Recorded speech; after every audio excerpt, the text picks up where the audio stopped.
రాష్ట్రంలో జర్నలిస్టుల సంక్షేమానికి పెద్దపీట వేస్తున్నామని మంత్రి పొంగులేటి శ్రీనివాస్ రెడ్డి అన్నారు. హైదరాబాద్ లోని ఎంసీఆర్ హెచ్ఆర్డీలో మీడియా మేనేజ్మెంట్ పై నిర్వహిస్తున్న ట్రైనింగ్ ప్రోగ్రామ్ లో పాల్గొనేందుకు శ్రీలంకకు చెందిన బృందం తెలంగాణకు వచ్చింది. మీడియా నిపుణులతో కూడిన ఈ ఉన్నత స్థాయి ప్రతినిధి బృందం సభ్యులు సెక్రటరియేట్ లో మంత్రి పొంగులేటిని కలిశారు.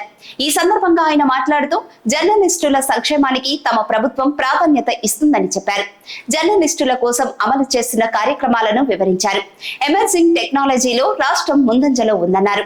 మా ప్రభుత్వం పేదలు, రైతుల సంక్షేమానికి అధిక ప్రాధాన్యత ఇస్తుందని, రైతులకు 2 లక్షల రూపాయల రుణమాఫీ చేస్తున్నామని, పేదలకు ఉచితంగా ఇందిరమ్మ ఇండ్లు నిర్మిస్తాం, మహిళలకు ఉచిత బస్సు ప్రయాణం కల్పించామని, 200 యూనిట్ల వరకు ఫ్రీ కరెంటు, 500 రూపాయలకే సిలిండర్ అందిస్తున్నామని వివరించారు.